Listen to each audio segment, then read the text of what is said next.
अस्सलाम वालेकुम स्टूडेंट। क्या हाल है आप लोगों के? अच्छा स्टूडेंट, आज से हम एक नया टॉपिक शुरू कर रहे हैं, जिसमें मैं आपको बताऊंगा कि जो भी फार्मूले हम अल्फ़ाबेट और जो भी मतलब अलजेब्रा के अंदर यूज़ करते हैं या अर्थमेटिक के अंदर यूज़ करते हैं, उन फार्मूलों को किस तरह बनाया जाता है या वो किस तरह बनाए गए। ठीक है, तो ये मैंने एक नया टॉपिक शुरू करा है, तो इससे आपको काफ़ी फ़ायदा होगा। और अ, हम लोग फार्मूले तो यूज़ करते ही हैं, कोई ना कोई फार्मूला मैथ्स के सवाल सॉल्व करने के, लेकिन हमें बहुत कम ये पता होता है कि ये फार्मूला कैसे बनाया जाता है या ये फार्मूला कैसे प्रोड्यूस हुआ। तो मैं ट्राई करूँगा कि आप लोगों को समझाऊँ कि एक फार्मूला कैसे बनाया जाता है। तो हमारा टॉपिक भी यही होगा, हमारी वीडियो का टॉपिक, कि हाउ टू अ फार्मूला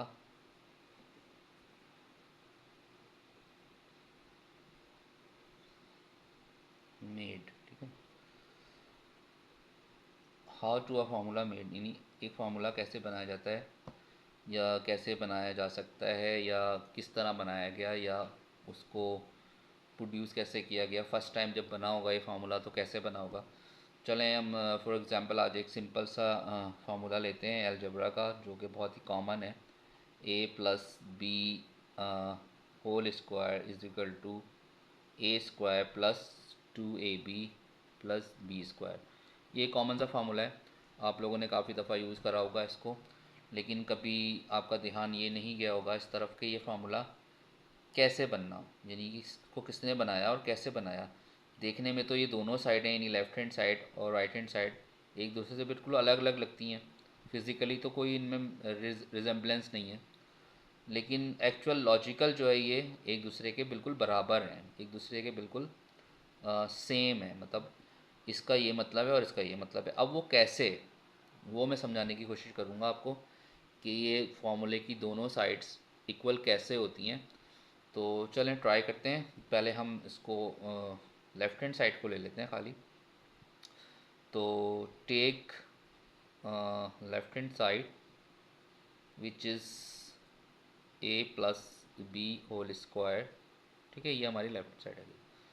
अब देखें लॉजिकली अगर हम देखें तो ये जो होल स्क्वायर जिस पे डला होता है उसका मतलब होता है कि वो फिगर उसकी दो डबल वैल्यू है, यानी कि वो दो दफ़ा लिखी जा सकती थी, लेकिन उसको हमने एक दफ़ा लिख के और इस पर स्क्वायर लगा दिया ताकि वो दो दफ़ा लिखने से हम बच जाएं। तो हम इसको पहले इस स्क्वायर को ख़त्म करते हैं। तो हम स्क्वायर को ख़त्म करेंगे तो हम इसको लिख लेंगे इस तरह ए प्लस बी और ए प्लस बी, यानी इसका मतलब ये हो गया। लॉजिक समझ में आ गई ना आपको? अब अगर हम इसको सिंपल वे में यानी इस इन दोनों ब्रैकेट को सिंपल वे में मल्टीप्लाई कर लेते हैं, क्योंकि बीच में कोई इसमें कोई हमें सिंबल नहीं दी हुई, प्लस माइनस की नहीं दी हुई, तो इसका मतलब हम इन दोनों को मल्टीप्लाई करेंगे। तो हम मल्टीप्लाई करके देखते हैं सिंपल वे में, देखें क्या आंसर आता है।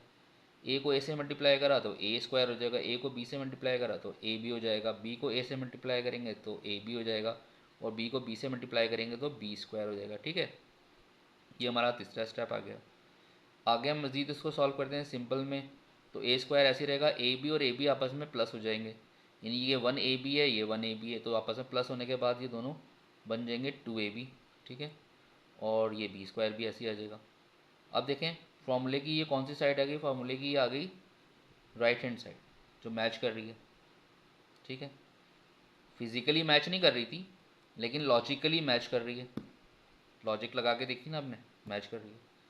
अब हमने इसको ड्राइव करके हमारी ये साइड तो आ गई। अब हमें इसको हम इसको ड्राइव करते हैं, यानी कि राइट हैंड साइड को ड्राइव करते हैं और लेफ्ट हैंड साइड लेकर आते हैं। देखें आता है या नहीं आता, चलें चेक करते हैं। Take right hand side, right hand side हमने ले ली। राइट हैंड साइड हमारी क्या है, a square plus two a b plus B square. तो लॉजिकली हम इसका स्क्वायर ख़त्म करते हैं तो हम इसको दो दफ़ा लिख लेते हैं, यानी ए डॉट ए लिख लेते हैं, इसका स्क्वायर ख़त्म हो गया। ठीक है, ये टू ए बी है तो इसको भी मज़ीद हम खोल लेते हैं, ये a b plus a b कर देते हैं, तो ये टू ए बी बन जाएगा। ठीक है, इसको भी सिंप्लीफाई कर लिया हमने। बी स्क्वायर है तो उसको भी हम बी डॉट बी कर देते हैं। डॉट का मतलब मल्टीप्लाई, यानी आपने इस तरह लिखने के बजाय इस तरह लिख दिया, बाद एक ही है। इस तरह लिखने के बजाय इस तरह लिख दिया, बाद एक ही है। और टू ए बी को हमने अलग अलग कर दिया, यानी टू को ब्रेक कर दिया हमने ए बी में, तो बात वही हो गई। ठीक है, अब ये देखें इसमें कन्वर्ट हो गया। अब मैं इसका यानी इन दो का यानी ए प्लस ए बी का कॉमन कर लेता हूँ क्या। देखिए दोनों में क्या कॉमन है, ए कॉमन है, ए मैंने कॉमन कर लिया। तो अब अंदर क्या रह जाएगा, एक ये वाला ए रह जाएगा और एक ये वाला बी रह जाएगा प्लस के साथ। ठीक है, देख लें, इन दोनों का ए कॉमन था, मैंने ए कॉमन करा, अंदर ए प्लस बी रह गया। इसी तरह मैं प्लस लगा के इन दोनों का कॉमन कर लेता हूँ। इन दोनों में क्या कॉमन है, बी कॉमन है, बी मैंने कॉमन करा और ए प्लस बी रह गया, यानी ये वाला ए रह गया और ये वाला बी ब्रैकेट के अंदर रह गया, क्योंकि ये मैंने कॉमन कर लिया एक दफ़ा।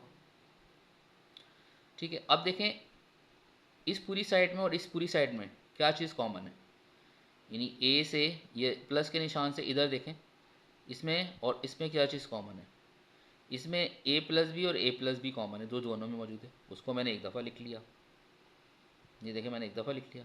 और फिर ये वाला ए और प्लस बी ये मैंने दूसरे ब्रैकेट में लिख दिया, ये वाला ए प्लस बी ये मैंने एक दूसरे ब्रैकेट में लिख दिया। ठीक है, अब ये दोनों क्या बन गए, ए प्लस बी ए प्लस बी। अब इसको मैं अगर सिंप्लीफाई करूँ या मैं दो दफ़ा लिखने के बजाय इसको एक दफ़ा लिखूँ तो मैं इसको इस तरह लिखूँगा ना, ए प्लस बी होल स्क्वायर। ठीक है, तो ये देखें कि किससे मैच कर रहा है, ये इससे इसकी लेफ्ट हैंड साइड से मैच कर रहा है। तो मैंने क्या करा कि लेफ्ट हैंड साइड को मैंने प्रूफ करके राइट हैंड साइड निकाली, राइट हैंड साइड को प्रूफ करके मैंने लेफ्ट हैंड साइड निकाल दी। देखें फार्मूला प्रूव हो गया, या आपको समझ में भी आ गया होगा कि ये फार्मूला बनाने वाले ने फर्स्ट टाइम कैसे बनाया होगा या क्या लॉजिक लगाई होगी। वो यही लॉजिक लगाई होगी जो मैंने अभी आपको सामने लगाई है। ठीक है, तो उम्मीद है आपको समझ में आया होगा। तो इसी तरह हम आगे और भी फार्मूले सॉल्व करेंगे, फार्मूलों को ड्राइव करेंगे, और फार्मूला अगर समझ में आ जाता है तो फिर सवाल हल करना कोई मुश्किल नहीं रहता। ठीक है, ओके, फिर नेक्स्ट वीडियो में मिलते हैं अगले फार्मूले के साथ। अल्लाह हाफ़िज़।